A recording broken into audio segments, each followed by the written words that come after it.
It's time to start our regular meeting with a roll call, please. Commissioner Patton, Here. Commissioner Barwick, Here. Commissioner Webb, Here. Commissioner Steckland, Here. Mayor Absher. Here. Brian Ziegler, would you lead us in the pledge, please?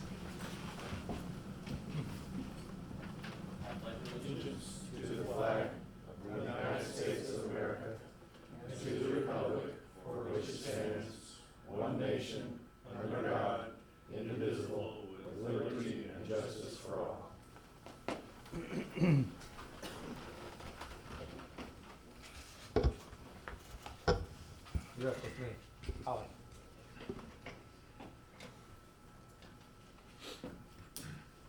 Would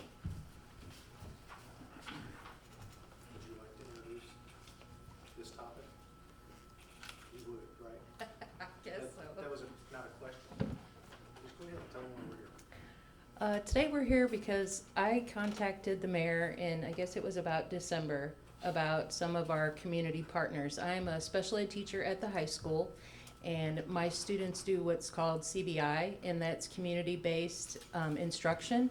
And they go out into the community, into different businesses, and they work and they learn job skills.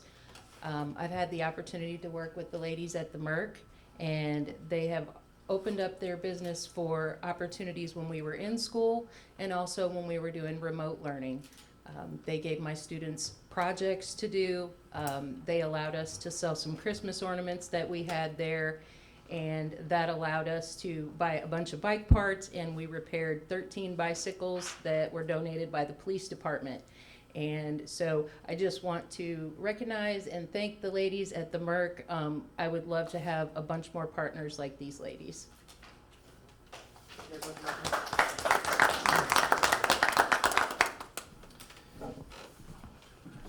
So apparently it only takes me from December till May to do something. But I've got a proclamation to read in recognition of this revelation, so to speak, on what you guys have done in our community. And it simply says, Mayoral Proclamation. Whereas Tanya Miller and Ellen Graff established the Southern Illinois Mercantile in part to fulfill personal dreams and aspirations, and since its formation, the Merc has become an anchor to Marion's downtown. And whereas from offering handcrafted decor to showcasing vendors and offering some of the best coffee and ice cream in Marion, the Merc has transformed its business to offer something for everyone. And Tanya and Ellen's commitment to Marion goes well beyond their business, from planning community events to participating in the Williamson County Education Services Strive program, among others. And whereas participants and hosts of the Strive program, they offer jobs, training, and skill development to developmentally disabled young adults who strive to play an important role in our community. And whereas through their commitment to the Strive program, even through the pandemic, they have changed the lives of countless young adults who may not have had the opportunities like Tanya and Ellen have created for them. Therefore, I, Michael Absher, Mayor of the City of Marion, do hereby proclaim Monday, May 24th, 2021 as Southern Illinois Mercantile Day in the City of Marion, and urge all residents of the city to visit the Merc, learn about Tanya and Ellen's vision and their mission, and enjoy everything Southern Illinois Mercantile has to offer. So beyond that, I've got 2 challenge coins, one each for you. And I don't hand these out very lightly. So they're each for you. I just wanted you to know we appreciate you both. The school appreciates you, Holly appreciates you, and without question, the students that you've helped along the way appreciate you very much. So thank you. Appreciate it.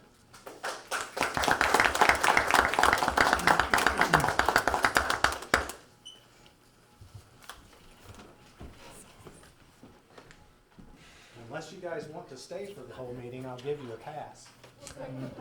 Okay. I thought you might. We're gonna go cheer on some little baseball players at the park. Good deal.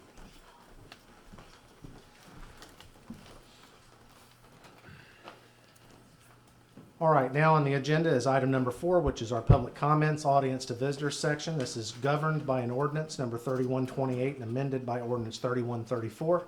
Those ordinances are on the front counter up here next to that flower arrangement behind the podium. So if you haven't read those and wish to speak to the council, now's your opportunity to grab one of those.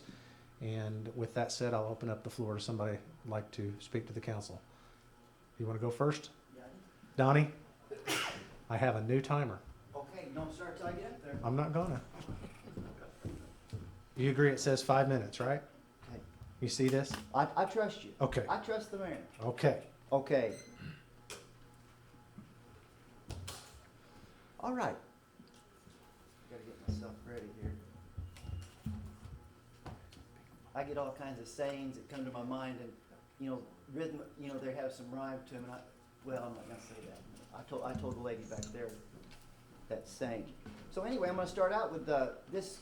This could be like a series on the good book, and so I'll start out with just the first thing. It's Psalms 119 is about the good book. It's in the middle of the good book, and it's all about the good book, all about the word of the Lord.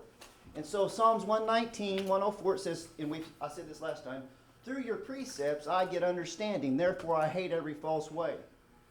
So the good book gives you understanding, and you understand the false way. We talked about that last time. I'll just keep hammering the good book until things come around. Okay, and then Psalms 105 says, thy word is a lamp unto my feet and a light unto my path. You can see. So those are the things I'm going to start with that. Psalms 119. Okay. So I've got a few things I want to talk about. So Psalms 119, we talked about that. It's a lamp unto your feet and a light unto your path. It's more than just like information. There is a power that's imparted by the good book that allows you to see, no matter if you totally understand things or not, but if you just expose yourself to the good book, you will have a greater ability to see. Can you hear me? That's true. That's 100%. That's how you can navigate through life, the truth of the good book. So anyway, the next verse is this. Well, I'll just flood you with the good book. I'll flood this territory with the good book, and it'll work out. Because I believe in the good book. Can you tell? Okay, the weapons of our warfare. Now this is the good book. The weapons of our warfare are not carnal, but mighty through God to the pulling down of strongholds. The weapons of our warfare are not carnal, but mighty through God. The truth, the sword of the Spirit is wielding the words of the good book. So, to overcome the deception of this hour, the truth is required. That's how you overcome deception, by truth. Are you following? That's the only way you can overcome. You can have all the muscles you want. Arnold Schwarzenegger, when he's fully armed with all kinds of machine guns, muscles and guns will not overcome deception. I sent these notes already. They've already got this information. Okay, so that's the wielding of the sword of the Spirit, wielding the truth. Wielding the truth has the ability to overcome lies and deception. The truth declared is, okay, now people are talking about vaccines and immunity all the time. The truth declared is a vaccine for the community against a rampant lying virus. You're not going to overcome the lies of this generation without the truth. And you're not going to overcome the lies with the truth. You must declare the truth. This is tremendous preaching. I've heard preaching all over the world. This is tremendous preaching. Whether you can hear me or not. And if you can't hear me, you better shape up. Okay. Now I'll say this, the right grasp of reality furnishes you immunity for the intense deceptions of this, what would you say, time, of this period of life or whatever. The right grasp of reality furnishes you immunity for the deception of proper understanding. A right grasp of reality furnishes you immunity for deceptions that affect proper understanding. The boys need to go to the girls' bathroom. The girls need to go to the boys'. Well, that's nuts.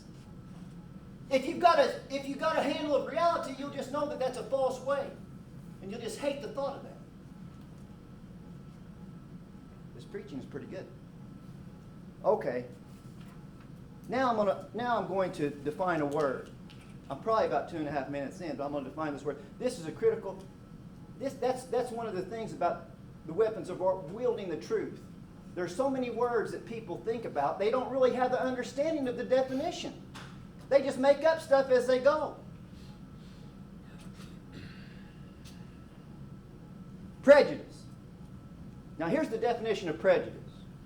An adverse judgment or opinion formed beforehand without the knowledge or examination of the facts. Is that 5 minutes already? I can't believe it. I don't believe that. You just said you believe me. How about I give you a couple more minutes? Okay, that's all I need. Okay, prejudice is an adverse judgment or opinion formed beforehand without knowledge or examination of the facts. Prejudice is not just racial. There's racism. There's a prejudice towards a race. There's prejudice towards religion. There's prejudice towards gender. There's prejudice towards age. There's prejudice towards social status. It has nothing to do with racism. I've had treatments done to me, mistreated. It doesn't have nothing to do with racism. I'm as white as can be. It doesn't have nothing to do with racism.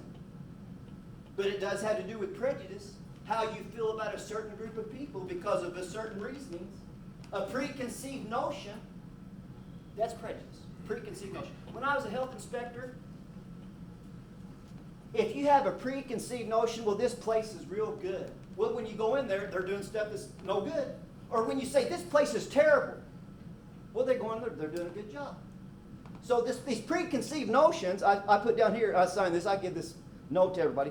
A preconceived preference causes you to err in judgment almost every time. There was a couple times that was the way it was, but almost every time. Preconceived judgments causes you to err. Almost every time. Did you hear that?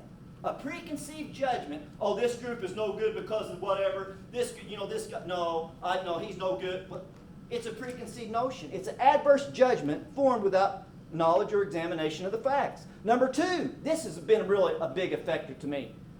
Number two, it's an irrational suspicion or hatred of a particular group. It's irrational. Hey, I've been attacked and all kinds of stuff coming against me because I define a word. I'm a little sick of that. To define a word, people that want to attack you because they're 50. Okay. Now, I just want 20 seconds and I'll finish up. Okay. Okay. Now, I want to say both. I mention this. I was going to mention more about. I'll just say this. The primary purpose. This is a little different. The primary purpose of the police is a protective restraint that occurs from their presence. This is the desirable benefit. Just knowing that the police are around keeps people from doing crazy stuff. And I'm not tooting nobody's horn, but that's the reality. The primary purpose of police is the protective restraint that occurs from their presence. This is the desirable benefit. Yes, anyway, I've got just different things here, but I said they spin this both ways. Defund the police. Well, that's wrong. That's dumb. It's all good. That's wrong and dumb too. You don't think that there's things that need to be corrected with the police? If you do, okay, I got two movies to defund the police. It'll end up like Escape. You guys may have seen some movies. Escape from New York. If you defund the police, it's going to be Escape from New York. If you think it's all good, you're in Fantasy Island. The plane is coming. If you think it's all good. How you like that? How you like me now? That's what one preacher used to say. You need to wrap up. I'll wrap it up. You know what I'm going to wrap it up with? Through your precepts I get understanding. Therefore I hate every false way. Your word is a lamp unto my feet and a light to my path.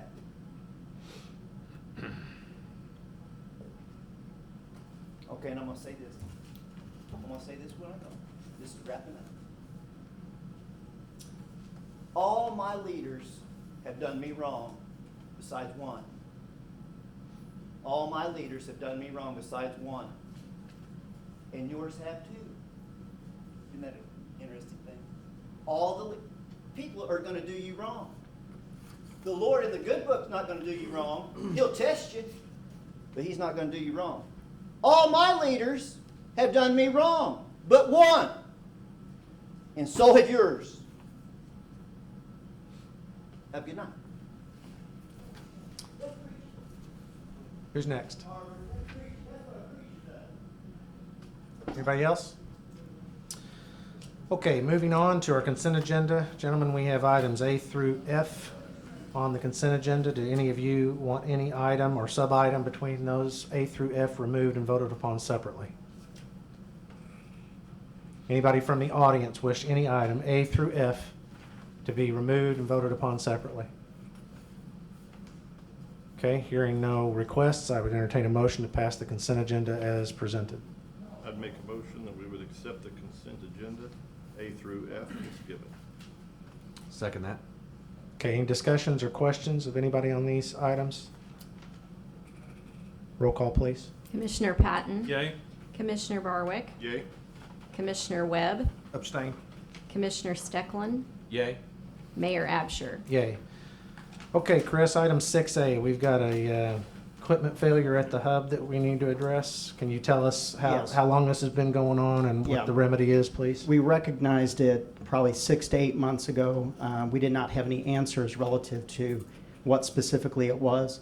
There was, the system basically is the air dehumidification unit within aquatics, which was installed June 2018. And it's very effective at air handling. It was also set up for essentially our heat recovery system back to the two big pools, the main pools. And that particular heat recovery system is what is showing corrosion. There was a very good feedback system.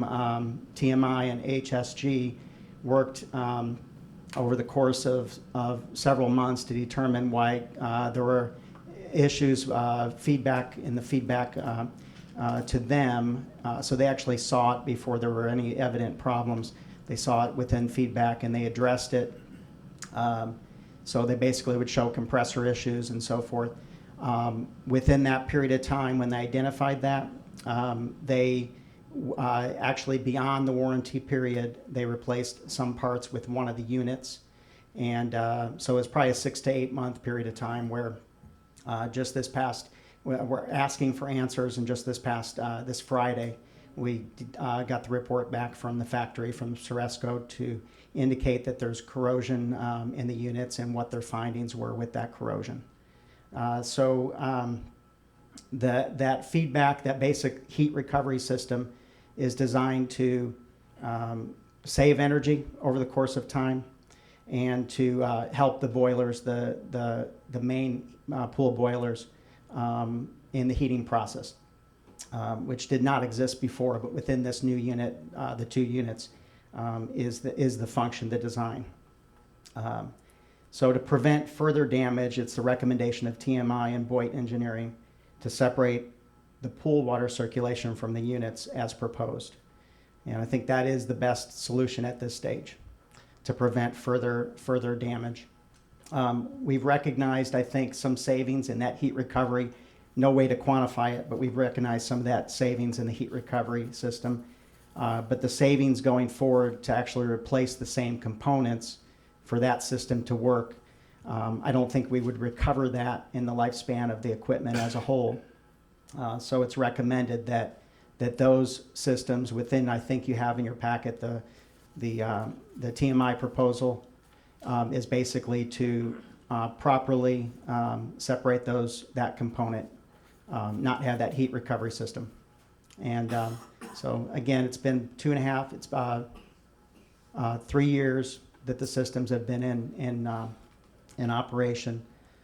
So right now, the pool circulation is not going to them, but that system has to be flushed out in the proper way in order to prevent any additional corrosion that's maybe in that particular loop.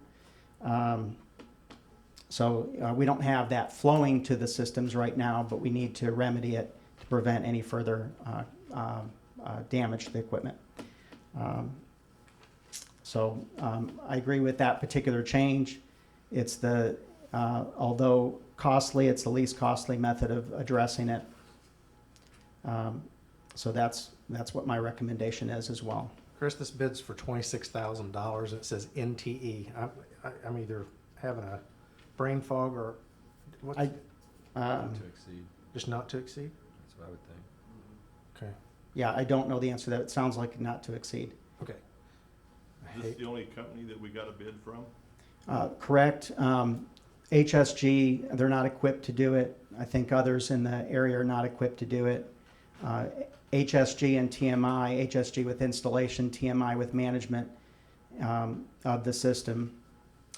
They're the best equipped to do it. And we need to get the other unit back online. We've got air humidity issues, and we need to address it and expedite it. But their bid is the only Do we bid. know what caused the corrosion? We do not know. It is Ceresco's report that it's corrosive water because of low alkalinity and chloramines. Our chloramines essentially, although I measured chloramines this morning and they were not detectable in either pool. The chloramines are present, currently because we have one unit operating. We can't shock the pools. We've got an air handling compromise with one unit operating. So any chloramine present would be explainable from that. The low alkalinity that they cite in their particular report, our pH is balanced, essentially, and our saturation index, based on their report, their independent person that they brought in, saturation index is either balanced within a slightly corrosive of negative 0.3, and that's an ideal range. You can go to negative 0.5. What are you keeping the alkalinity at? Alkalinity is Parts per million? it's anywhere from 45, around 45 or so.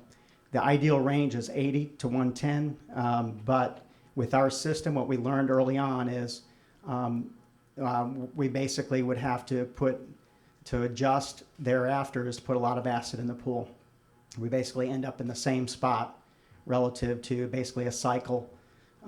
So we're maintaining pH where it should be. Not the alkalinity. And alkalinity is lower. Mhm. So textbook is 80 to 110.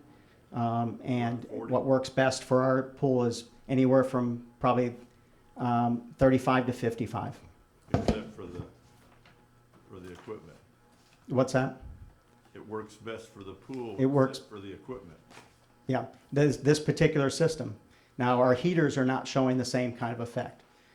Water flows through the heaters. It's not showing the same kind of damage.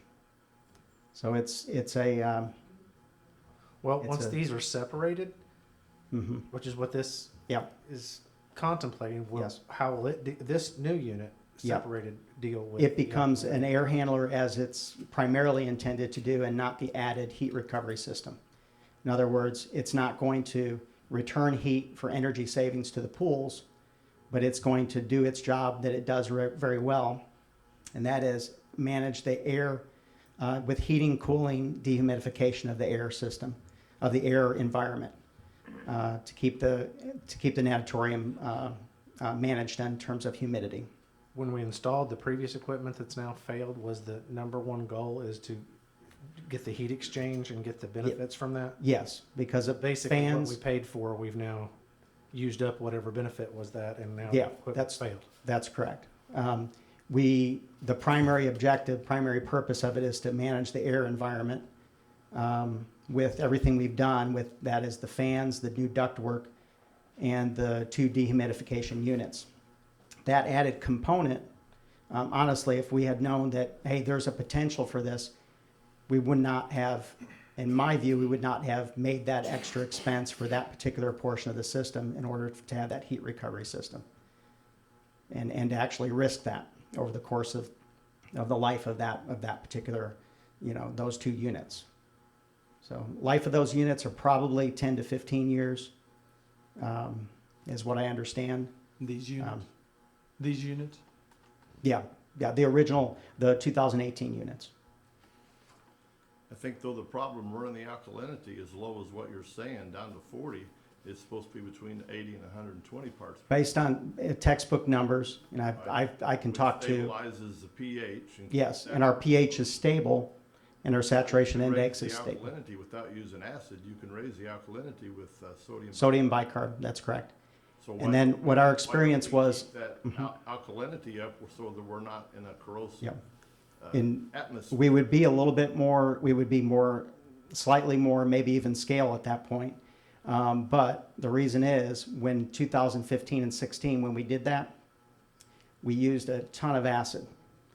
So it proved not to be appropriate for that particular, this particular pool systems with our water. There's other water, Carbonate? I'm sorry? You wasn't using sodium? Oh, yes, we were using sodium bicarb. And the acid feed was exorbitant. So we actually were acidifying it more, trying to counter it. So it was a continuous cycle. We made the decision to, hey, let's back off on this. You can maintain a lower. Spoke with one of our pool vendors, felt that was reasonable relative to a more moderate alkalinity level. So that was the, that was the course of action thereafter. So, yeah, so maintaining, the pH is stable. So we don't have swings, fluctuations in pH. So to make sure I've got the timeline correct, in 18, when we made the changes, at that point, was there any warning, if you will, to say if you run the alkalinity low, you'll have a end result of this, or No, this there was just- no. This just This is the after the fact, indicator or finding, a theory essentially, on why this is happening to these units. And I guess my question is, at $26,000 again, or whatever, I guess my question is this another temporary fix to a long-term problem? No, it takes care of that particular heat recovery system, that loop, so there isn't pool water flowing into it. Okay. So we're very fair taking- question. It's It's taking the pool water out of the equation out of the equation, and and it's handling the air. just the air. I'm sorry, Just the air. just the air. That's correct. And that will in turn bring your humidity down and make it manageable? Yeah, the humidity right now is, we've got one unit running so that the other one is not online, that could be unsafe to the system, could damage the system. It's not online, so they've got to separate that, flush everything out of that loop. Right. So one unit under optimal conditions is sufficient. It's a redundant system. Under optimal conditions of humidity, and at various seasons, it works just fine. But you get into higher humidity or the worst condensation in the winter, and you have trouble with running on one unit. Right. So we've got in the short term, really, because it's just gotten hot, we've had some humidity issues that we've got to address with getting the other unit online. So is this proposal for just the one unit? No, it's for both. It's for both. Mhm. So Yep, I eventually, verified that. eventually both of them will be not circulating pool water. With the same work completed. Yeah. They'll both not be they're neither of them are circulating it now, but they'll both be separated completely Okay. from the units. So we'll have no units that will be circulating the water through them? Correct. Mm-hmm. Yep, it's a complete separation of that.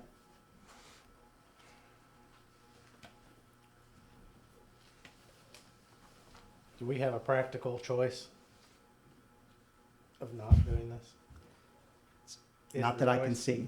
Not that I can see Do you for. guys have any other questions? Okay, that'd be my motion to approve the bid to complete the work on the aquatics HVAC system. To be specific, that's this Dankin TMI bid not to exceed $26,000. I'll second.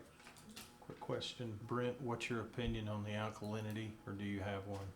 Well, alkaline in our case is just, it helps resist a change in pH. That's really all I know about that. We know that, Red Lake water had lower alkalinity when we bring that in. We've had some issues down there at the treatment plant with that, but we adjust pH. It's kind of a dissimilar thing, I think, from what he's talking about, but higher alkalinity will resist change in pH, I guess is the way I Correct. understand that, but,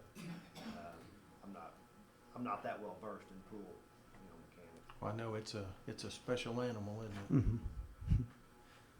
All right, I'm good. Any other questions? Roll call, please. Commissioner Patton, Yay. Commissioner Barwick, Yay. Commissioner Webb, Yay. Commissioner Steckland, Yay. Mayor Absher. Yay. Item 7, Treasurer's Office. Doug, you want to walk us through these?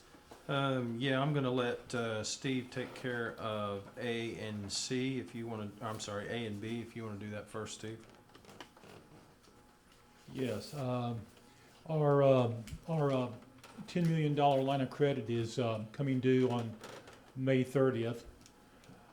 We have the funds to pay that amount off plus interest. We had borrowed 1.125 on the line of credit. That was when we purchased the Motel Marion. And we have the funds available to pay that off, and then we're renewing then at a $5 million line of credit. I don't want to do a 10 because now we have to show that in our audit report, and line of credits can be looked unfavorably by the rating agencies. So I think $5 million is more of a reasonable amount that we should have. Even if you have zero borrowed on it, they still see, it's like a credit card type of deal. And Banterra has approved it, and they approved it at the same rate, which is prime minus 1.75% with a 1.50% base. Which is what prime minus 1 3/4 is, right? Right, exactly. Exactly. So the floor is 1.5%. Right, the floor is 1.5%.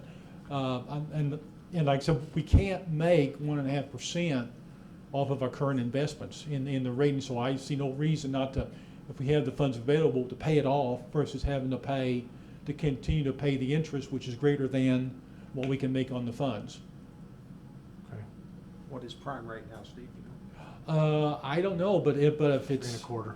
but it's less than one, and how much? It's 3 1/4. Yeah, okay, yeah, so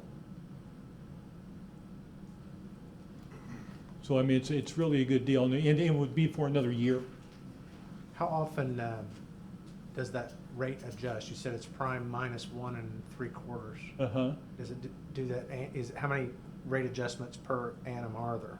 Is it quarterly? Does it every time prime changes? Well, so far, I'm not sure because we've been below it evidently, because all we've been charged is 1.5%. So we've been below because I looked and checked, and we've been below I guess the prime minus 1.75 has been below that. I assume they do it on a monthly basis because we pay the interest monthly. Okay. So I'm assuming it's monthly.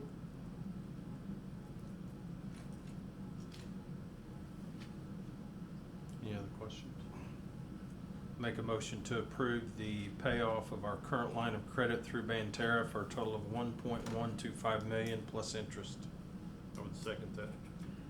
Any other questions, comments? Roll call, please. Commissioner Patton, Yay. Commissioner Barwick, Yay. Commissioner Webb, Yay. Commissioner Steckland, Yay. Mayor Absher. Yay. Just go ahead with item B. Doug? Would like to approve the Ordinance 3729 establishing a $5 million line of credit with Banterra Bank. I'd second that motion. Okay, questions on that? Roll call, please. Commissioner Patton, Yay. Commissioner Barwick, Yay. Commissioner Webb, Yay. Commissioner Steckland, Yay. Mayor Absher. Yay. Item 7C.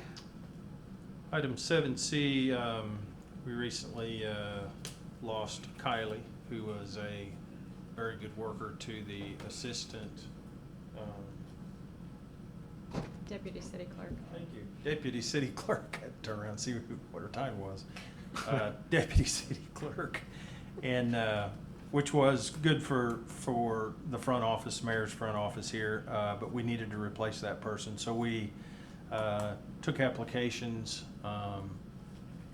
did the interviews, and basically had 2 very qualified candidates. One, we decided to go ahead and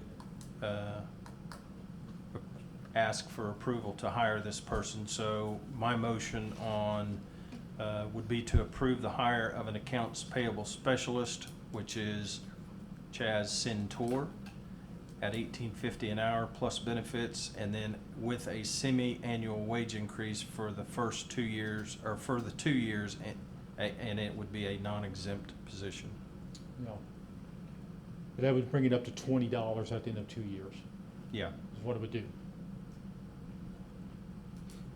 How do you spell the last name? Centore. Currently works part-time down at the hub.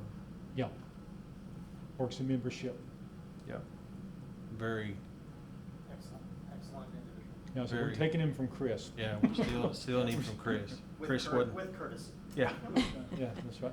for a player to be named later, right? That's right. Is there a second? I'll second that. Any questions? Roll call, please. Commissioner Patton, Yay. Commissioner Barwick, Yay? Commissioner Webb, Yay. Commissioner Steckland, Yay. Mayor Absher. Yay. Item 8A, John?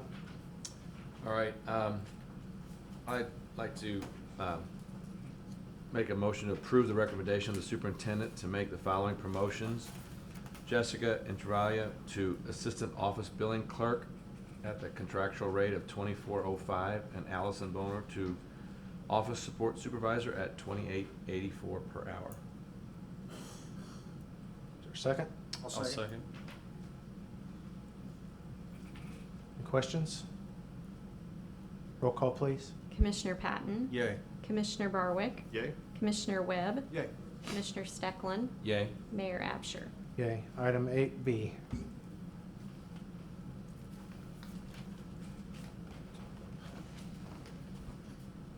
Okay, Fieldhawk software, I believe I gave you guys a brief summary of that. It is, essentially, it's a module that'll go along with our current database that the office staff uses to allow work orders to be mobile. Using a tablet on the platform, the guys can receive work orders in the field. They can create work orders in the field and send it back in, which obviously would save time with labor running back and forth for paper copies. We've been working on this for some time. It started, I don't know, maybe 6 months ago. We had our first call to Fieldhawk, and they described it. We had a few things that we wanted to make sure would work on our end of it the way we do work orders now. I think they got all that stuff lined out. Terrence has reviewed the requirements of of Fieldhawk for what it needs as far as the software and the hardware. I think we've lined all that out. Allison has contacted a couple of other towns that are using the software and talked through a few things, the pros and cons, and I believe she's satisfied with it. I think it's a working product that's going to help save time and money in the water office. So we did budget for this current year. We've got the proposal for looks like $21,400. This is actually something that's going to be shared with the wastewater department also. We're going to have a lot of the work orders generated for that department going through the office now. So we've got some licenses to help or to pay. We're paying for some licenses for some tablets at the wastewater treatment plant also. So all that's combined into one package of $21,400. That's what the cost of the setup, the software, and the training. Brent, I'm just curious, is it GPS compatible, I mean, as far as locating? They require us to have an XY coordinate base, and Taryn, we're still trying to figure out who's gonna do that. They said we could do it, and I think we're capable of doing it, but the way that the server will accept the hardware, I think that, correct me if I'm wrong, Terrence, I think there may be an issue there with us doing it ourselves. They wanna charge us $4,000 to do it, so is that a deal killer? Probably not, but we're still working out that detail. But yeah, it'll have a GPS coordinate system attached to it, so when the guys see the work order come in the field, they know where they're at, they see where the work order's at, and they can go directly to that site. Right. So those 3 licenses that we're purchasing, does that include the tablets, or do we have to buy the tablets? No, that's separate from the tablets. Now, Okay. those licenses seem expensive, $1,500 per license, but that is a lifetime thing, the way I understood it. It'll transfer. It's like a one-time fee. Yeah, it's a one-time fee. It'll transfer. If you get new tablets, it transfers with a tablet. It's a one-time fee. So I noticed that there's a requirement that they have to be Android. Yes. And we're okay with those using those, right? Yeah, that, we've already got That's fine. those purchased, and Okay. we're using those on some other platforms anyway. Does your field guys gonna be carrying those? The Yes. water office Yes, and/or the sewer? yes, the office guy that works with the water department will be carrying one. And we'll have probably one, starting out with one down at the wastewater plant. Gotcha. And they'll be able to receive and do the same thing. The water department, the water guys have a lot more work orders that come up on a daily basis than Right. wastewater, but we're gonna combine them all together Okay. ultimately. Do we have those devices already deployed or do have some to deploy, or are we gonna have? Yeah, so currently, right now, we have one Android device that has been deployed. It hasn't been incorporated with the Fieldhawk program. These Android devices will basically have two purposes for the water department, because the guys can program their water meters with it, as well as perform the work orders. So we'll have two functionalities for the water department side of it. But no additional expense related to the devices, we've got that covered, right? That's correct.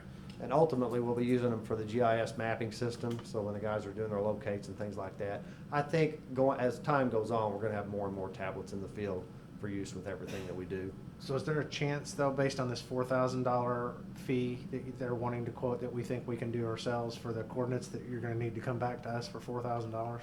I don't think we need to come back for $4,000. I think we're just gonna try to do some due diligence. I'm gonna have William talk to the Fieldhawk people, ask some questions, and if he determines probably that it's something that would be more tedious for us to do and very time consuming, then we may just opt to let Fieldhawk do that. It's 50-50. Okay. I like the Just being chances. honest, yeah. But I think we can go ahead and approve this, and then that part of it, it will just be a cost that we'll absorb somewhere in the system. We won't have to come back for approval for that. Okay. Did you make a motion on that? Or Not did yet. it have him come up? No, I would be happy to, though. Please. Okay. So I would like to approve the purchase of the Fieldhawk software for $21,400, which is a budgeted item. I'll second that. Okay, roll call, please. Commissioner Patton, Yay. Commissioner Barwick, Yay. Commissioner Webb, Yay. Commissioner Stecklin, Yay. Mayor Absher. Yay. Item 8C. Okay, this item is pertaining to the wastewater plant. We have, we've had these RACO alarm agents for some time now, I think dating back maybe 6 or 7 years. When we put these in service, and what they do is they monitor all of our remote lift stations. So they give us an alarm if there's a high level, if there's a power outage, things like that, that will alert us to go out and service the lift station. So we have 17 of those around town. When we installed these, I guess the cell service at that time was 2 and 3G technology. Well, I'm not well versed in the technology for cell phones, but apparently some of that stuff ends, it sunsets. So that's what we're experiencing right now with this. And when Verizon, who is our carrier, when they decide to sunset these technologies, those alarm agents will not work. So they're telling us that, I think that would start January of '22. So every year about this time, we have the $6,120, which is that cell service and that alarm agent service that is an annual fee, a monthly fee that we pay annually for each alarm agent. We do that every year at this time. But to upgrade this technology to, I guess, the latest 5G technology, for these things to work, we're gonna have to spend a little bit more money. The total price on that, what was it? The total price, including the $6,120, was $27,810. But like I said, with this sunsetting probably in January of 2022, we are going to have to replace the firmware on that, the motherboard or the circuit boards in there. So that's what that cost is, and that's what I'm asking for approval for tonight. So that is what it's going to, is 5G, and is that network deployed? Whatever the latest is. I mean, it's. I know the 2 and 3G are sunsetting. They're no longer going to be useful. RACO has alarmed us of this in an email recently, as they sent out the renewal form for the service. We put this in at 2015, as you're saying. It had this, at that time, had 2 and 3G. We had nothing like that prior to 2015, correct? Well, it's a long story. We had I another mean, a short company. story.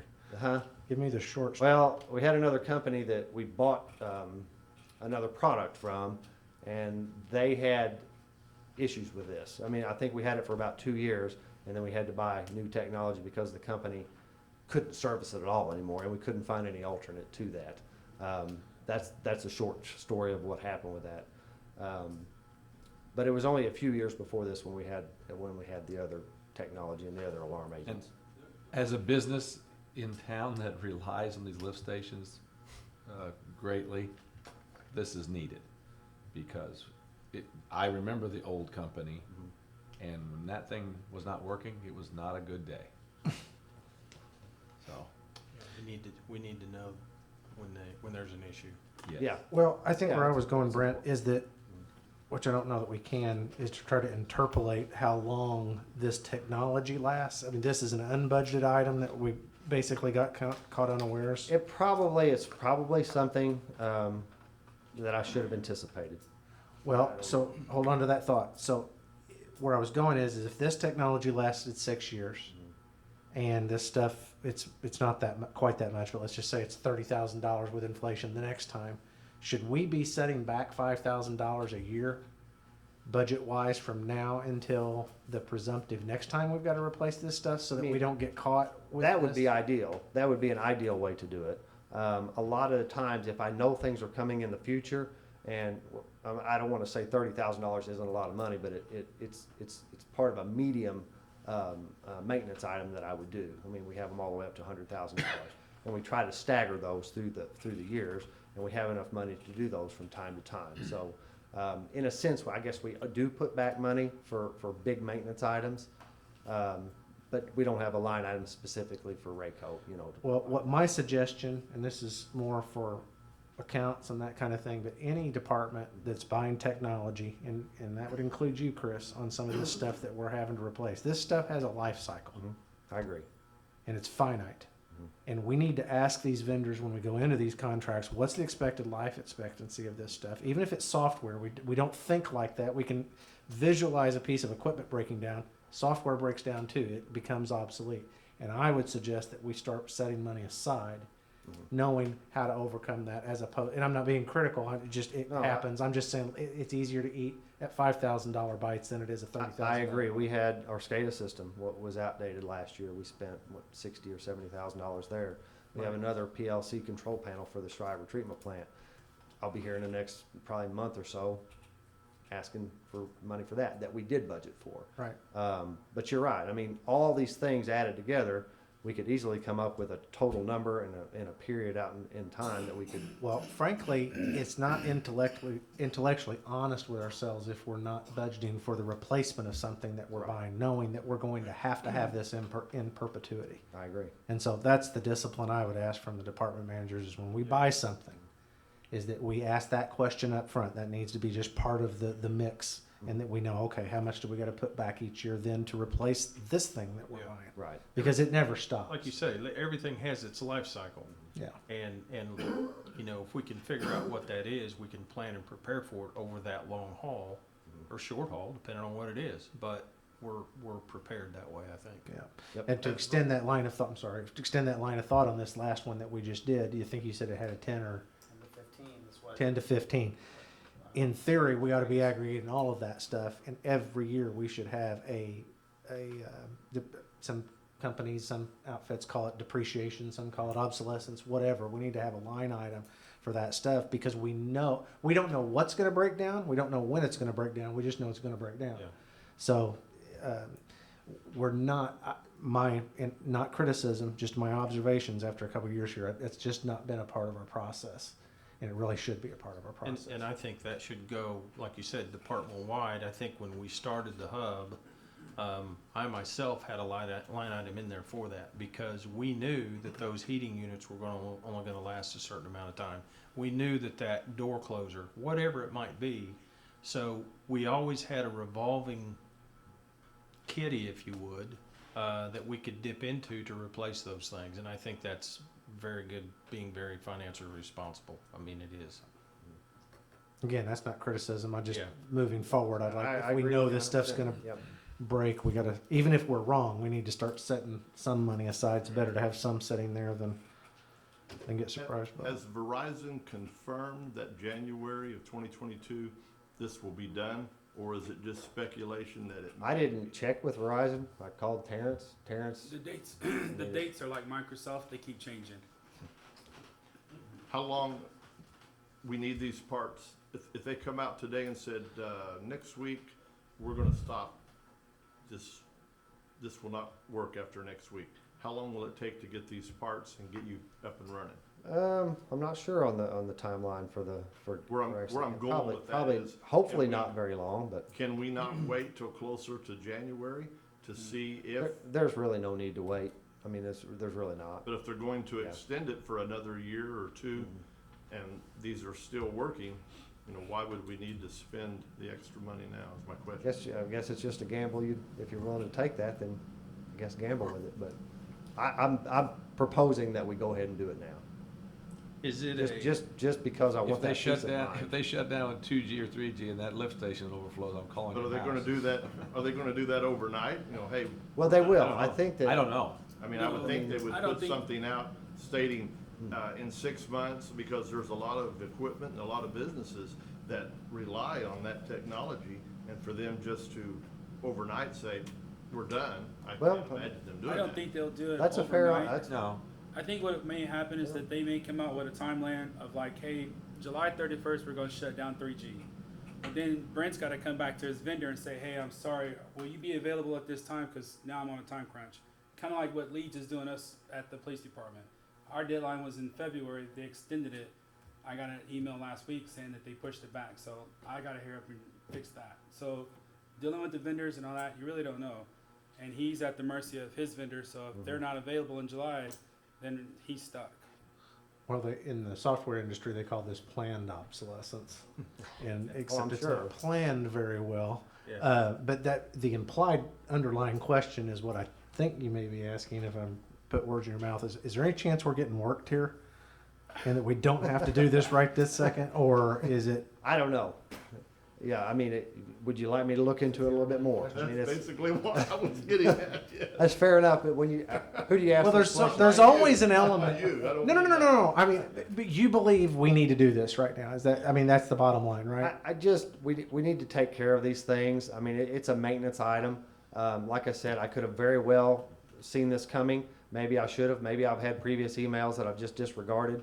But when we got this one and it actually had a date on there for January of 22, it makes us nervous, and we're worried about these things getting shut off. And I'm sure we're going to extend the life of these several years if we get the latest technology.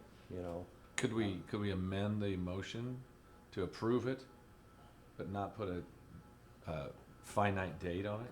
Just let him work with Verizon? How good is this quote for? Is one question though. I mean, like lots of other things, I see prices going up. This actually says the quote expires May 4th. Oh no, 22. May 4th of 22. Okay. Yeah, I would be more in favor of that. Let's confirm if they can't raise their price. Now, it might be if we weren't locked into 22, once the technology is announced that it's no longer available, now the price doubles on Yeah, new stuff. but we need to give him the leeway to allow him, if he sees fit, without having to come back here and have us say, okay, now it's okay to spend this money. I think we should okay the money and just spend it when you need it, and give yourself plenty of time, because we don't want to be chasing our tail Yeah. August or Follow September. up with Verizon and see Yeah. what they say, and if we can wait till the end of the year. Yeah. What do we're you locked got something on into there? May of 22, and That's Yeah, so- fair. I can't read that from here. In case you, it's all right. Just you read. I can barely see it. Anyway, it says here December 31st, 2022 is when Verizon is going to shut off the 3G. But again, those dates keep changing. Yep. Would you expect it to change and pull Earlier. sooner? You do. I do. Just because they're pushing more and more 5G devices. And then so they're boosting up their cell phones, their towers, their cell phones, everything else. 3G is basically becoming obsolete, and that's what he has. And he has to change the motherboard because the SIM card's different size. And from my perspective, I mean, we're giving ourselves plenty of time here, even if it's January. We don't have to act on this right now. I just thought it was a convenient time, since we're gonna have to approve this 6120 anyway, to go forward for 1 year, Yeah. which would. Well, be- from a budget standpoint, I do think we need to approve it so that we know that it's going to be spent and it's authorized to be spent. But I don't really know what the advantage of waiting is, but I'm fine with it if you want to make your motion in that way, give him discretion as far as when you pull the trigger, if that's. I mean, we okay can with make a you. few phone calls with Verizon. I can get back with you, John. I mean, just kind of let. But as quick as You're right. technology changes, a year is a long time in technology, is what I'm getting at. And if we can postpone, purchase what we've got now, I mean, maybe the same units in 6 months or even a year, but it may be, I don't know, technology changes awful quick. We jump into it now, we're gonna have to replace that, a year sooner than we normally would. Yeah, that's a good point too. I guess the longer you wait, the longer it takes to I replace it. think it's just like buying laptop computers. Every 5 years, you're gonna have to have a new one, I mean, if you waited another year, it might work a little bit longer, but it's slow and it's frustrating. And you wait, it's, I don't know. Are you experiencing any performance issues with these units? that Well, have? we did have some issues. Todd was on the phone with Rayco, and I think they got them worked out, but we were concerned that it was because of this, but I think it turned out to not be. I think they've got everything straightened out, everybody's getting notified, but there were some glitches in it, but I think they got that worked out internally. Well, it sounds like the council's amenable to approving this with the caveat that you hold off as long as you can to make sure we're gotta do Fair. it. That's But fair. give you that discretion. Is that That's okay fair. with you? Fair Sure. with you? So Brent and Terrence, is this, the reason why it won't work is because of the cell phone technology or because of Rayco? Cell phone technology. So it's a cell phone. And I guess their circuit board in there is geared to that. Okay. And once it's sunsetted, then it just won't work any Okay. longer. So. The And, SIM cards are different. If you had the 3G for the 4G, everything's different, so they have to change out the motherboard. Well, you wanna make your motion Right, with yeah. all that new stuff? I will make a motion to approve the upgrades to the Rayco Alarm Agent Monitoring System for $27,810, a non-budget item, but a required item to maintain system performance, with the caveat that our Public Works Superintendent will use discretion to enact such spending until time is needed. Wow. Second. Did you get that, Tammy? Don't ask me to repeat that. That was a mouthful. Yeah. I'll Okay. second that, if it wasn't already. Okay, roll call, please. Commissioner Patton, Yay. Commissioner Barwick, Yay? Commissioner Webb, Yay. Commissioner Stecklin, Yay. Mayor Absher. Yay. And do 7D, or 8D, I'm sorry. Yes. D I'd make a motion to accept the resignation of Tracy Lowe effective May 17th, 2021, from the water office supervisor position. She's decided to retire, so. Second that. Roll call, please. Commissioner Patton, Yay. Commissioner Barwick, Yay? Commissioner Webb, Yay. Commissioner Stecklin, Yay. Mayor Absher. Yay. Item 9A. Mr. Harwick? You want to introduce?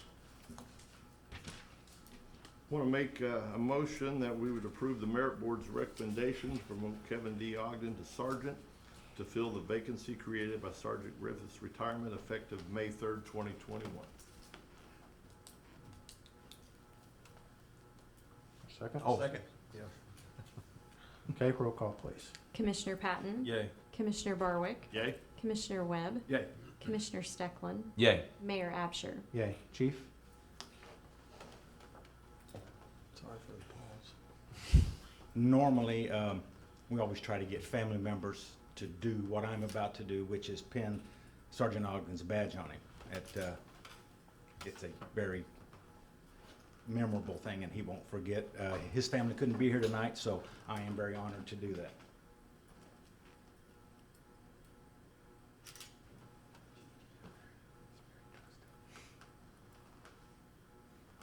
He's former military, and there's a tradition in the military that either you get stabbed with your badge or you get your arm punched really, really hard. So we'll forego that and just pin his badge on him tonight. You can even shut the arm. No, it's all right. Tammy? I'm waiting for it. Congratulations. Thank you. Get a picture here. Anything you want to say? Get to work. Okay, item 9, Bravo.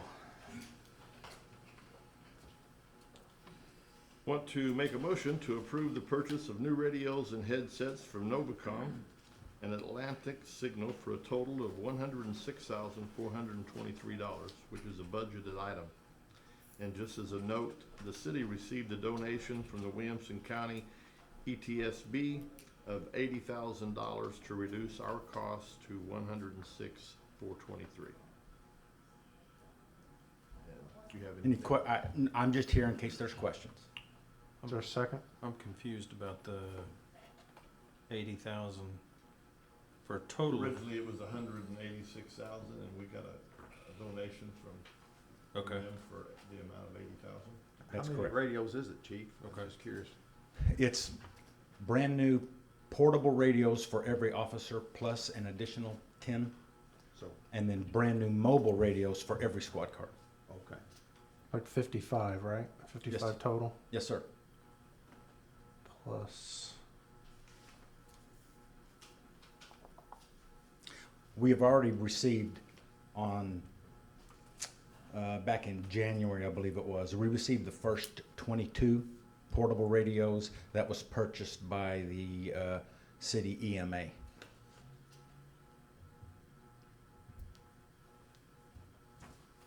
Okay. Is there a second on that motion? I'll second that. Any other questions?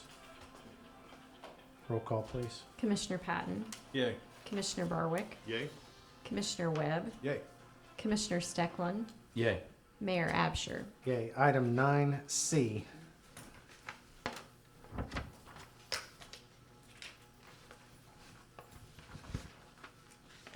We want to ask for approval for the purchase of a Direct Link Bridge Series Crisis Response System for $29,749.90, using a donation from the Harrison Bruce Foundation for the total amount. We recently sent an officer to Crisis Intervention Hostage Negotiation School, and that's what this piece of equipment will be used for. I'll second that motion. Okay, any questions? Roll call, please. Commissioner Patton, Yay. Commissioner Barwick, Yay? Commissioner Webb, Yay. Commissioner Steckland, Yay. Mayor Absher. Yay. Item 9D.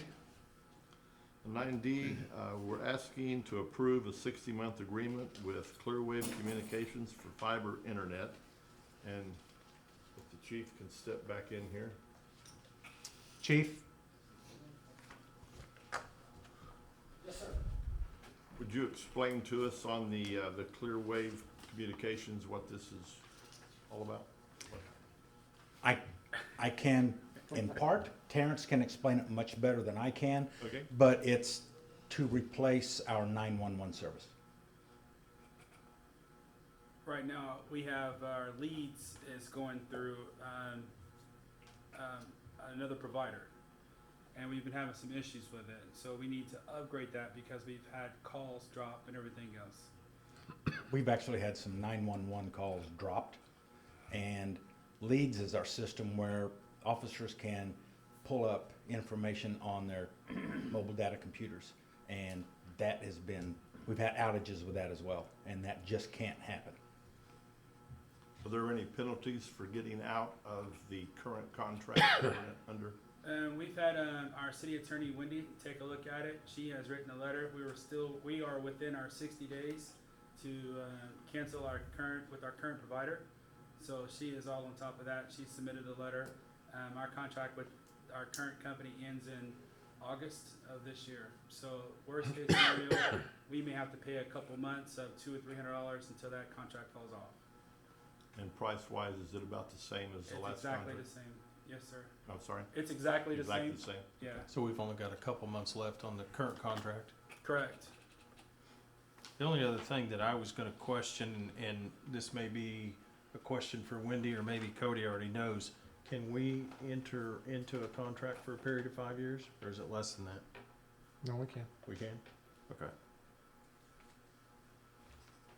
some other agencies are not quite that long. That's why I'm asking, but as With long council approval, we can. Yeah, I mean, yeah. yes, as long as municipalities can do that, yes. that was my question. We have a first and second on that? Or We had a motion, but no second. is there a second? I'd second that. Any other questions? Roll call, please. Commissioner Patton, Yay. Commissioner Barwick, Yay? Commissioner Webb, Yay. Commissioner Steckland, Yay. Mayor Absher. Yay. All right, thank you. Thank you, sir. Item 10A, we have somebody from Building and Code here tonight. Is this your request on the mobile, on the double wide? Okay. What was your name?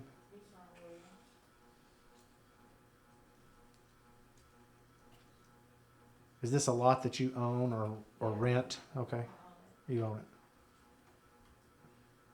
Is this a new double wide or a used one that you're purchasing? Okay. Do you know what, I don't know if they have years attached to them, or do you happen to know, is it a certain model or year? How old is it? Okay. So I have a question. Where on this photo are we talking about? I mean, I just see a home. It would be where that home is located, that home is no longer. Oh, that home's gone. This is, okay, Gotcha. Okay. correct me if I'm wrong, but this is a lot that the city took ownership of and demolished. Did we demolish the home that was on that, and then we subsequently sold in Got it. a public auction this lot, and now she's wanting to improve the lot? Okay. Are there other double wides in your area? No, but, well, there's a trailer at the end of the street. There is a trailer on that street. End meaning south end toward Washington School. Yes, right before you, cross over the road. Yeah. On the left-hand side. Okay. Okay. The different coloring on that map, orange you can build or improve on, blue you can do so with a Yes, you can. flood certificate, and the orange and blue checker you cannot improve on. Okay. What's the dimensions of your home? It's 22 by 40. It's small. Okay. So I assume that will planned on being fit without having to apply for that certification, correct? Okay. And it'll be put on a permanent foundation. Yes. Okay. Is this I'm assuming it comes in halves, or will be truck? And I am getting, King Brown and Main Street going Yeah, on. yeah. He's supposed to move it for me. Okay. And set it. Yes. Okay. All right, that's my motion to approve the request to place a double wide on a block foundation at 726 North Harper in an R2 district. I'll second. Any other questions, comments? Roll call, please. Commissioner Patton, Yay. Commissioner Barwick, Yay? Commissioner Webb, Yay. Commissioner Steckland, Yay. Mayor Absher. Yay. Glenn, can you explain, or be prepared to explain item A and B on item 11? I know we've talked about this a couple of different times before. Let's just refresh ourselves with the facts. It started off with the property owner on the south side wanting a signalized intersection put in at Fifth Street and Main Street. And originally, when we first started our discussion, we were just going to have the intersection on the north and on the south. And as we got into it, we found out later on that we were going to need to get a transition from the state office building as you're eastbound to get a dedicated right turn lane to go south into the south development. So that was picked up on the second piece on that. And Jerry Barris, the developer on the south, was to pay for the improvements on the south intersection. The city was to pay for the north. The school district was putting $30,000 in for the cost of the signals. Barris is putting in $50,000 in for the cost of the signals. And then Claire de Ziegler had a contract for the north side, which was the Fifth Street side going north. Jared was paying for the south. He wanted his own engineer to design the south part of the intersection. When we added the dedicated right turn lane in, that was discussed and finally decided the city would pay for that part for the transition up to the intersection. And then, as we got into this, we made an application to RDA for $200,000 to apply to the cost of the intersection. The intersection cost was going to be both sides over between $600,000 and $700,000. And if we get the grant, we said that we would pay for the engineering on the south leg of the intersection. The city was going to pay for the construction cost and the engineering cost for the widening for the transition lane. So Farley told him that if we got the grant, engineering costs could be applied to the south leg. If we didn't get the grant, Ferris paid for the south leg.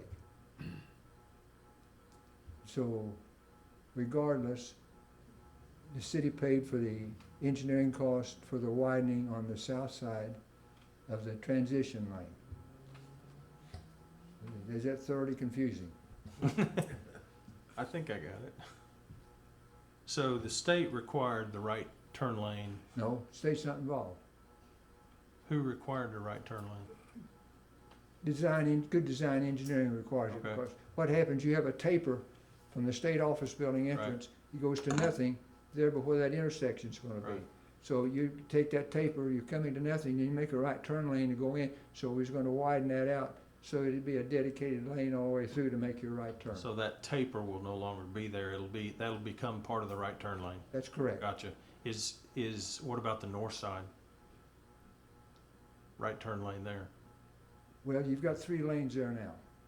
So you'd have that through lane, which would be a through lane or a right turn. Coming back out, you would have your right turn lane that way. Okay. And the signalized intersection will help buses get out, I'm assuming? Yes, Okay. yes, Because that appears to be quite a problem. a big problem. Yeah. Okay, thanks.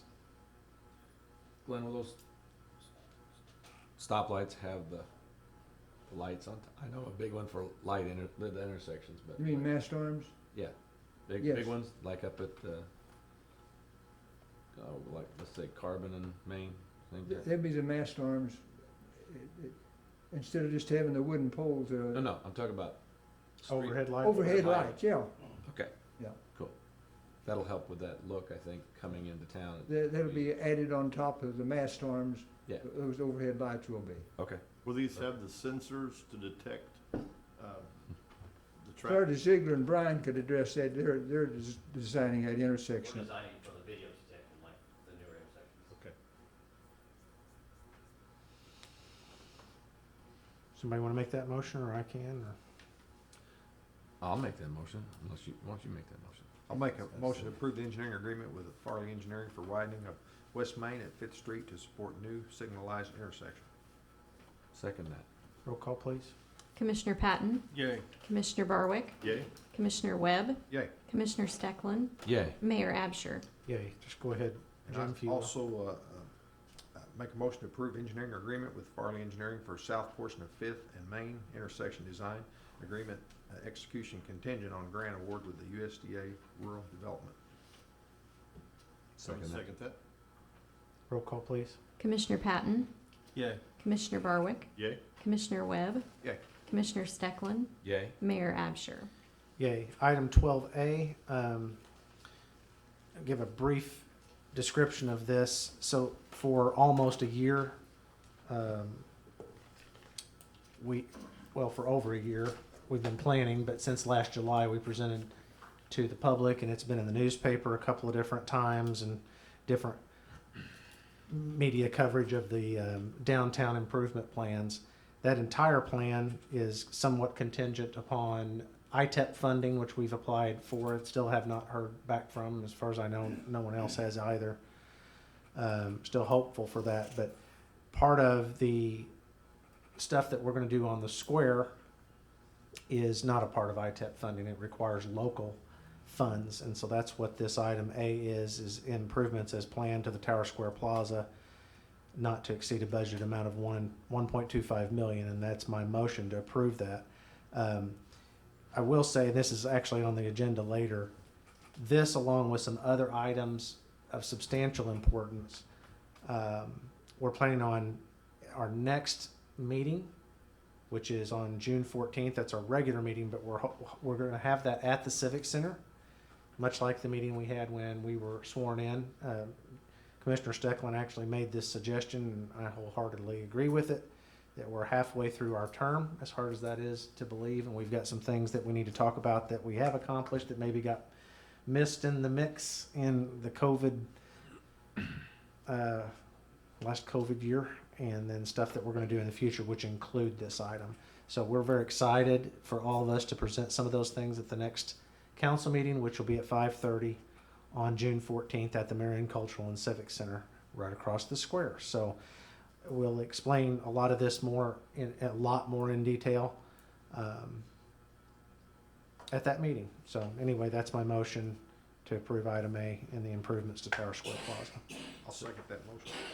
Any questions on this? I know you guys have had a lot of this material presented to you already. The public has in pieces over last year. I'm having a hard time concealing my excitement over this part, I gotta tell you, but we're gonna find it. We'll talk about more of that next meeting, I suppose, but okay. Was there a second? Yes. Roll call, please. Commissioner Patton? Yay. Commissioner Barwick? Yay? Commissioner Webb? Yay. Commissioner Stecklin? Yay. Mayor Absher? Yay. Item 12B is kind of Groundhog Day again. We did this on an operator's occupation tax on the online. This is not a new tax. No, this is not new. So back in December, when we were going through some of that vacation rental stuff, and we were working with the As-of-Our audit company that we have a contract with, they were working on allowing, or requiring rather, these online travel companies to book hotel, for anyone that books a hotel on one of these online travel companies, they would remit tax directly to us. So we've started that process. I think last week, Tammy received her first return. I'm not sure what the amount was on that, but to that point, all we did was basically update the bed tax at that time, which was 6%. We also have this hotel occupation, operator's occupation tax, which is what is on the agenda today. If you read through that was in your packet. Basically, all this ordinance does is update some definitions, add some definitions that weren't in there before, cleans that language up. Again, we're not changing the tax, we're not adding a tax. This has been in our ordinances for several years now. All we're doing is allowing these online travel companies, when they book a room online, to remit tax to us. What we changed in December allowed them to collect 6%. This allows them to collect the full 9%. So the original 6% bed tax, and then this is the 3% operator's occupation tax. So we missed that before. So this just gets everything back in line where they're collecting the full 9% that we charge our local operators. Let me read this motion, then you guys can ask Cody any questions if you have them. That's my motion to approve ordinance 3730, amending section 3-5A-4 of the Marion City Code regarding hotel operators' occupation tax. Second that. Okay, now you got any questions or clarifications from Cody on this? Okay, roll call, please. Commissioner Patton? Yay. Commissioner Barwick? Yay? Commissioner Webb? Yay. Commissioner Stecklin? Yay. Mayor Absher? Yay. Item 12C is similar to item A in the extent that we plan on presenting a much more detailed view of this at the June 14th meeting. But another thing I'm having a hard time concealing or withholding my excitement on has to do with several months back, First Christian Church, which is a congregation I was near and dear to me, and that building is near and dear to me personally, but nonetheless, they ceased operating and having services in that building last November. The church board decided to offer that and did deed that property to the city of Marion, with the understanding, in my discussions with them, that we would attempt and promise to meet two goals. One of those is to preserve and maintain that beautiful building, which is about 100 years old, almost 100 years old after it. Actually, it's older than that. Parts of it are more than 100 years old. It had a fire, I think, in 1927 or 8, and they rebuilt it. But it is a beautiful building with wonderful performance areas and sound acoustics, among many other positive attributes, which segues to what the business plan is. And I'll just mention that briefly. Again, this will be outlined more on June 14th at that meeting. But we are going to rebrand that building as Market Street Hall, as a small performance annex, if you will, to the Marion Cultural and Civic Center. So part of the good stewardship of tax dollars in trying to maintain and operate this facility was to use existing personnel that we have at the Marion Cultural and Civic Center. And Josh has taken on that project with gusto and is excited about that, as we've outlined these changes along with the business plan for Market Street and the associated music conservatory that will be founded inside of that building by a private 501c3, which we will just basically provide the facility, the box for them to operate in at no expense to the city. They will be making those offerings in order to conserve music and the arts even further in Marion, Illinois, which I'm excited about. And again, we'll present more of these to the general public on the 14th as far as the details of this. But that's my motion that I ask you guys to approve the business plan changes to Marion Cultural and Civic Center as outlined, along with the business model for Market Street Hall. Second that. Any questions, particularly of Josh, while he's here on this? Timeline? Well, we've got some, they've already been working, you've already been working quite a bit actually during COVID, since they deeded the property to us, and clearing out some of the materials they had in there that were obviously no longer needed. Correct. We've got some maintenance in the building that's going to have to be done. There's a small water leak, and it's kind of been there for a while, evidently, that we need to address. Eventually, we're going to have to address heating and air in the building. It's got an antiquated boiler and basically window units and what will now be classroom space in that building. I think they will work for now, although not well. The air conditioning I'm speaking with, as far as I know, the boiler works fine. It's just old, like the building is. As far as the music conservatory goes, I am quite confident that, and by the way, the church, the congregation is also supporting that effort monetarily. So I think that's going to get started relatively soon, like this summer.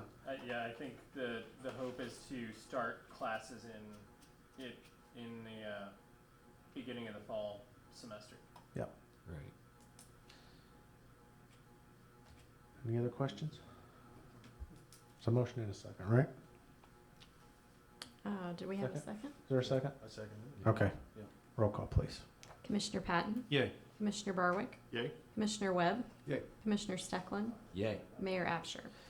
Double yay. Okay. Commissioner Webb, you want to give your report? Yeah, first talk about the streets. We've been doing some greenscaping projects, some of the parking lots around the downtown area, so kudos to the street department on the job well done there. Continue to work on the sidewalks, some storm drain work as well throughout the town. Getting ready for our asphalt program. One thing to keep in mind, we haven't had our bid letting yet, but from what we're hearing, the prices are going to be up a little this year with the oil prices and what have you. So, and with that mid-February deep freeze cycle we had quite a bit of road damage. If you get out and run around town a little bit, you'll see some bad places in the road. So anyway, Doug's working hard to prioritize, and we'll try to get the worst of the worst fixed this year with the money we have to afford the asphalt. So that program is in the making. So cemetery all is looking great. Shout out to the Boy Scouts. Was out there Saturday. I went and talked to them and told them we really appreciate mainly Troop 21. I think there was a couple kids from Troop 42 there as well. So appreciate them. They was cleaning off the grave sites and make the cemetery really look good for Memorial Day, and we appreciate that. I'm going to get a little memo here I'll read. Memorial Day events. We need volunteers Saturday, May the 29th, to meet at 8 a.m. at the Marion VFW at 201 Long Street, where flags will be handed out. From there, volunteers will head to Oddfellows and Rose Hill to place flags at all veteran headstones throughout both cemeteries. With enough volunteers, volunteers are typically done by about 10 a.m. On Monday, May 31st at 11:30 at the flag post to the south of Goddard Chapel, the Marion VFW will host the annual Memorial Day ceremony. That event is always a touching tribute to our lost heroes, and I encourage everyone to attend. With that, I do echo that. I've attended that service, and it's a good service, so we invite all that was interested to be out there. So, What was the May 29th flag time? 8. yeah, at 8 a.m. Meet at the VFW. Don't have the flags out there. That's all I have. Thank you. John? All right, since last council, water department report is 2 new service taps, 7 water leaks were repaired, 10 services were updated. The month of March, we had 284 Julie digs. Once again, we'd like to congratulate all the area graduates, including, of course, Marion. What a crazy year it's been, but if you looked around, I think they were able to pull off graduations pretty much everywhere, so that's a nice thing to have done. And this is the second meeting of the month, so this is Yes. trivia night. So tonight's trivia is, the question is, when was the water meter invented? What year? I'll give you the month, because I know that. Oh, that's helpful. It was in April. So there, I gave you half Water meter. half the battle right there. Yes. And Can you give me the name of the company? I can. It was Siemens. Sir William Siemens invented it 1906.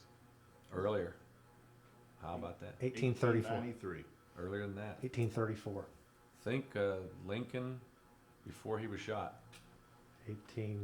April 11th, 1861. No, not right. Not 1865? that close, but April 1852. Wow.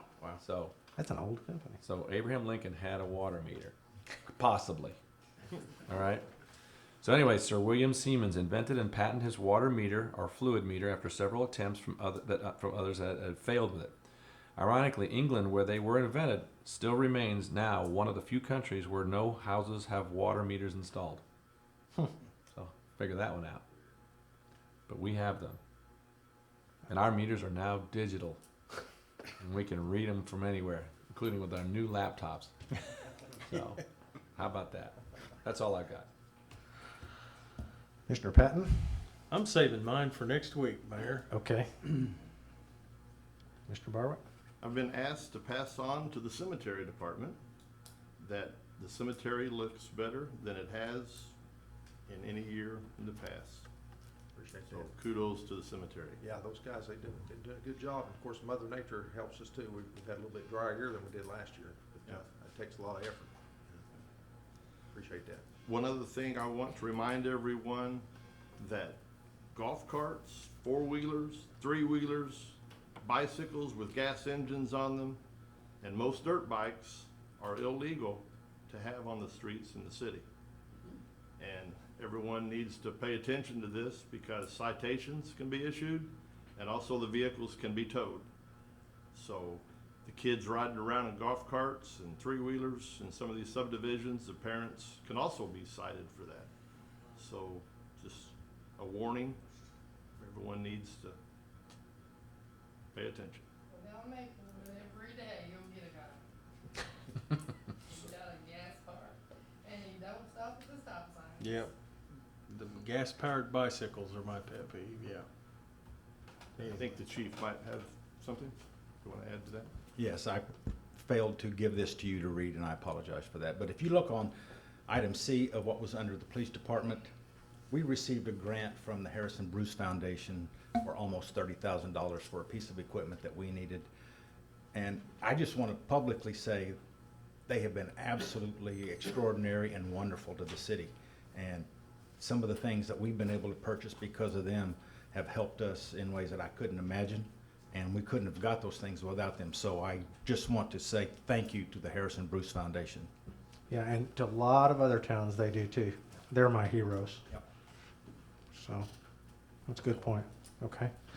I would just, again, want to reemphasize that we are planning, so we're going to have our regular council meeting at 5:30. You guys can see how long those normally last. And then immediately after that, we'll adjourn the regular meeting and have what we're going to call a State of the City meeting. So each commissioner will have parts of the evening to talk about what has been done or is going to happen in your departments. And as you can imagine, I've got plenty to say too. So I'm looking forward to that, and I think a lot of people will look forward to that. And that's it. That's all I had on that. I do not know, unless you guys want to have for a qualified purpose, I do not know of a reason, or I don't have a reason to go into closed or executive session. Do you guys? I would encourage everybody to come to that June 14th meeting. Yeah. It's going to be very exciting. Good. Okay. Hearing no other business, assuming there isn't any, then I would entertain a motion to adjourn. I'd make a motion, we would adjourn. Second. Roll call, please. Commissioner Patton. Yay. Commissioner Barwick. Yay? Commissioner Webb. Yay. Commissioner Stecklin. Yay. Mayor Absher. Yay.